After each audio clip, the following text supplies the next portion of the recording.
Fala pessoal, tudo bem? Sejam todos muito bem-vindos ao nosso canal aqui do Descomplicando o Raciocínio Clínico nas hérnias de disco.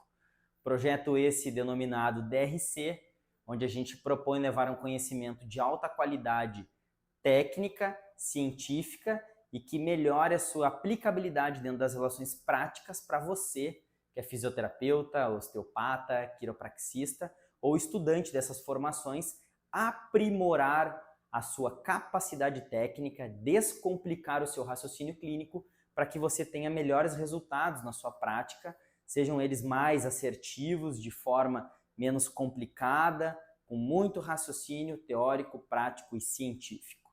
E nessa aula de hoje, nós vamos falar sobre meralgia parestésica. Algumas pessoas têm comentado isso, trouxe alguns casos lá no meu canal do Instagram, onde você pode também ir lá e seguir a página no Insta, tá? rodrigo.angelos, onde você vai acessar todo o conteúdo relacionado aos mais diversos temas sobre hérnia de disco e compressões neurais periféricas também. Que é isso que a gente vai falar hoje nesse estudo de caso.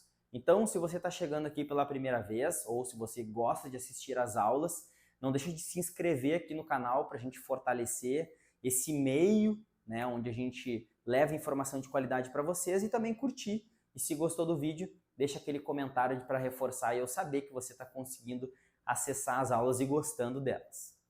Pois bem, meralgia parestésica, o que é isso? Primeiro de tudo, a gente precisa conceitualizar, né? A meralgia parestésica é uma condição clínica associada a uma compressão neural periférica, um entrapment de um nervo que nós chamamos de cutâneo femoral lateral da coxa. Esse nervo ele é proveniente das raízes lombares do plexo lombar de L2 e L3, da divisão posterior do plexo lombar, e ele é irmão, vamos dizer assim, do nervo femoral, né, que por sua vez sai de L2, L3, L4, um pouco à frente do cutâneo femoral lateral. Esse nervo ele tem um trajeto anatômico muito característico. Esse nervo exclusivamente sensitivo, ele percorre a face interna da fossa ilíaca e vai passar por baixo do ligamento inguinal, que é essa estrutura aqui, o ligamento inguinal, e aqui está a espinha ilíaca antero-superior, e aqui nessa relação ele permeia por baixo entre a espinha ilíaca antero-superior e o ligamento inguinal e mergulha no meio de um conjunto de músculos e tendões que é o tensor da fáscia lata, a junção miotendínea do reto femoral e do músculo sartório. E ele vai vir em direção à face lateral da coxa com duas divisões desse ramo sensitivo.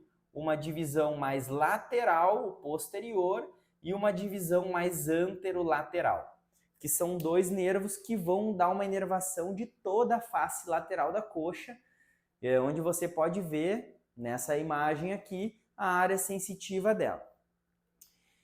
Quando nós temos uma irritação do tronco neural ao longo do seu trajeto e a maior incidência compressiva desse distúrbio aqui, que é a meralgia parestésica, ocorre a compressão nessa junção aqui, nesse ponto entre espinha ilíaca antero-superior, ligamento inguinal e essa confluência, esse conjunto de músculos da região antero-lateral da coxa ou do quadril.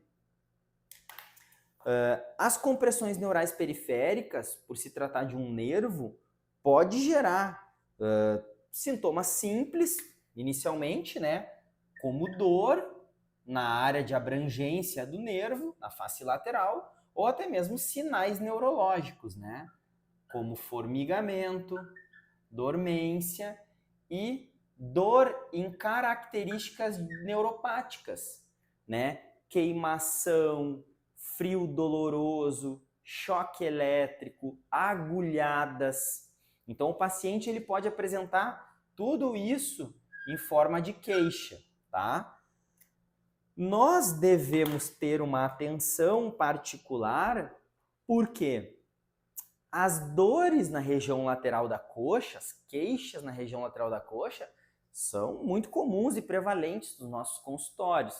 Então, a gente pode falar das dores na região do grande trocânter insercional, dos músculos que ali chegam, as bursites, a gente pode falar de radiculopatias ou condições de compressivas irritações da raiz que o paciente pode referir, dor no glúteo, as síndromes tendíneas, de inserção, né, as tenossinovites, as tendinites insercionais dos músculos pélvicos, essa região, como glúteo médio, glúteo máximo, glúteo mínimo, piriforme, que é algo que muitas vezes está associado à fraqueza muscular, alterações de controle motor, e que também podemos considerar que sejam sítios diferentes, né? Uma vez que essas dores mais miofaciais, de mau funcionamento do glúteo, que são muito prevalentes, principalmente nas mulheres, elas são bem localizadas na região do glúteo ou na região do grande trocânter. Enquanto que a mialgia parestésica, ela vai se dar bem na lateral da coxa. Queixa, né? Então, para essas questões mais miofaciais de mau funcionamento, a gente pode fazer uma avaliação por etapas, palpando essa região do grande trocânter, palpando os músculos glúteos e vendo se a gente reproduz sintomas. Ou uma ação da musculatura, né, uma abdução do quadril, colocar o paciente em decúbito lateral e realizar uma abdução resistida, pode gerar uma dor, né, por ativação do músculo e tracionamento da sua inserção. Na mialgia parestésica, às vezes essas dores à palpação, mesmo aqui nessa região, podem não gerar sintomas, tá? Ou seja, não exacerbar ou até mesmo não reproduzir os sintomas do paciente. E nós vamos observar mais o melhor exame físico, que vai ser em cima da avaliação neurológica.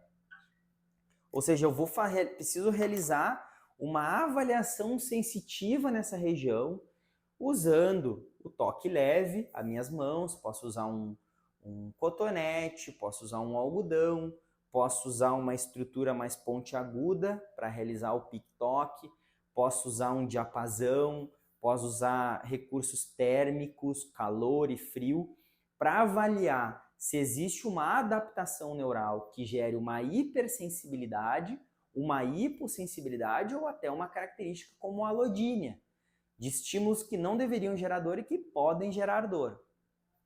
Geralmente, nesses casos de mialgia parestésicas, quando a gente faz a avaliação neurológica, eu tenho uma área bem delimitada, onde se apresenta essa alteração de sensibilidade. Então, eu venho realizando, passando, por exemplo, o alfinetezinho lateral da coxa do paciente e pedindo para ele dizer, me diz quando muda, quando tu para de sentir.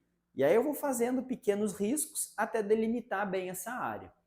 E aí eu tenho uma área onde realmente o paciente, por vezes, refere que ele tem como se fosse uma casca, uma coisa por cima da pele que ele não sente tão bem, né? Associada a essas queixas em forma de dor, queimação, uma agulhada na face lateral da perna. Isso pode se dar por fatores de hiperatividade desses conjuntos musculares, é um fator de risco importante. Pessoas que usam cinto muito apertado na região da cintura, que pode apertar essa região aqui pélvica, né? Onde tem principalmente o ligamento inguinal e a sua inserção no tubérculo púbico, lá no pubis. Então o cinto, ele tá vindo aqui por cima, né? E aí aperta e pode irritar essa região. Ou até mesmo aquela camada da barriga mais proeminente, de pessoas com sobrepeso ou até mesmo obesidade, que cai por cima da região e com o acúmulo da gordura também pode irritar esse nervo. Eu já falei isso em alguns vídeos aqui e vou relembrar. Um nervo irritado dentro de uma compressão neural periférica, ele desencadeia uma série de cascatas neurofisiológicas adaptativas a essa compressão. Edema neural, por exemplo. Eu posso gerar, daí, a partir desse edema e dessa compressão, um processo inflamatório. que assim como qualquer tecido vai passar por uma fase de remodelamento, uma fase de cicatrização, e isso faz com que gere alterações anatômicas do nervo, pela lesão que gera a cicatrização, né, do nervo, e essa cicatrização pode alterar o funcionamento do nervo em si. E por isso que eu tenho como produto da compressão e do processo inflamatório alterações sensoriais do nervo, visto que principalmente esse nervo aqui, ele é um nervo sensitivo. Por vezes, dependendo da magnitude da compressão, o paciente pode não apresentar, inclusive, uma alteração sensitiva. Ele pode ter só dor nessa região, porque a sua compressão muitas vezes não gera uma influência sobre os axônios mais profundos do nervo. E acaba irritando muito mais o nervo que inerva o nervo. E aí, ao invés de gerar uma dor de características neuropáticas, como eu citei aqui anteriormente, o paciente ele pode ter dor de característica nociceptiva, onde eu palpo o tronco do nervo e dói, onde eu palpo a região lateral da coxa dói, onde eu faço um estiramento, por exemplo, do nervo femoral, colocando o paciente de lado, levando a uma flexão de joelho com a coxa femoral na posição neutra. E essa irritação por estiramento do nervo pode gerar o quadro de dor e reproduzir os sintomas. Então, na construção do diagnóstico desse quadro clínico, eu tenho que atentar para todas essas variáveis para que eu consiga diagnosticar precisamente, excluindo condições que são mais prevalentes e comuns, como as dores glúteas profundas, as dores insercionais, as bursites, as tenossinovites, as tendinites, de todos os músculos daquela região lombopélvica, da região glútea. E se eu descarto isso, eu abro uma grande possibilidade, principalmente se a queixa do paciente tiver dor, queimação, formigamento, choque elétrico na face lateral da coxa. Vou para o exame neurológico para tentar delimitar essa área, como eu citei para vocês, e fecho o diagnóstico. Na hora de tratar, é bem importante a gente pensar que eu preciso melhorar esse funcionamento dessa região aqui. E aí eu tenho que extrapolar para uma avaliação obrigatoriamente também da coxa femoral. Avaliação de mobilidade da coxa femoral, da coluna lombar, para diminuir ou melhorar a mecânica anatômica articular dessas regiões, para tentar diminuir a tensão miofascial protetora ou reativa ao mau funcionamento articular. E depois eu tenho que ir no ponto onde a possível compressão existe e tentar abrir esse espaço com terapia manual, alongamentos. Depois eu tenho que tratar esse nervo também com mobilização neural, funciona bem. Técnicas de deslizamento ou colocação em tensão sobre o nervo femoral tendem a gerar uma repercussão nesse nervo cutâneo femoral lateral da coxa. E a partir daí também inserir o paciente dentro de um contexto e estilo de vida mais saudável. Se, por exemplo, é um paciente obeso, sobrepeso, que o fator de risco pode ser a capa de gordura abdominal gerando essa compressão, eu tenho que sugerir para ele perder peso, melhorar os seus hábitos alimentares, tentar inserir ele em algum tipo de movimento que de preferência não potencialize o quadro clínico dele, mas tirar do sedentarismo, porque o movimento vai nos ajudar nesse processo. Ou se não, é o cinto apertado, afrouxar um pouco mais o cinto, ou passar a usar calças num nível mais alto, para tirar essa compressão a nível do ligamento inguinal, espinha ilíaca anterossuperior e essa passagem do nervo cutâneo femoral para a lateral da coxa.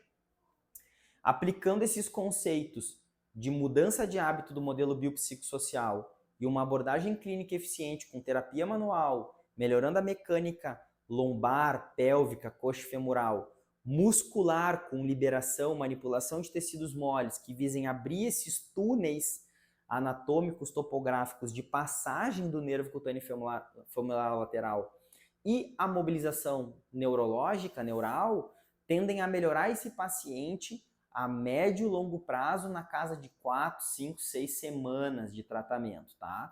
Aqui ao lado eu vou mostrar para vocês a evolução de um paciente que eu atendi a última vez, onde vocês conseguem observar bem que o paciente ele sai de uma área com bastante alteração de sensibilidade e conforme o tempo vai passando, essa área vai diminuindo, até que chega o momento que ele tem uma ligeira parte de alteração de sensibilidade. Mas esse paciente ele tem um quadro de gordura abdominal, de volume abdominal, e foi bem difícil inserir ele no contexto de exercício, mas ao longo do tempo, junto com o tratamento, ele foi modificando hábitos, e por isso que a gente conseguiu sair de uma condição muito queixosa de alteração de sensibilidade para algo com bem pouca alteração de sensibilidade e praticamente sem sintoma algum de dor, né? O paciente recuperou estilo de vida normal, sem dor, e essa alteração de sensibilidade existia apenas ao toque, que com o tempo, dentro do processo neurofisiológico de reparo desse nervo pela compressão neural periférica, vai se desfazendo, e a gente tem sempre que lembrar que eu não posso dar alta para o paciente com alguma dor residual, ou com medo do movimento, com perfil de dor crônica, e com um bom padrão de educação em saúde e dor, para que esse paciente tenha boas capacidades de cumprir bem o seu papel, o seu estilo de vida daqui por diante, logo após o seu plano terapêutico, o seu plano de tratamento. Tá bem? Espero que essa aula tenha somado mais dentro da sua capacidade de raciocínio clínico, diante dessa condição clínica que não é tão prevalente, mas que há uma prevalência bem importante, e principalmente que entendendo ela você tenha melhores habilidades para diferenciar de uma hérnia de disco lombar, que também pode gerar dor nessa face lateral da coxa aqui em vários pacientes. Se você quer sempre se aprofundar mais nesses conteúdos, não deixa de te inscrever aqui no canal do Instagram, deixa o teu like, comenta, compartilha com teus colegas, que a gente vai fortalecendo o teu canal, esse canal para estar sempre entregando conteúdo de alta qualidade como esse. Nos vemos no próximo vídeo. Até mais!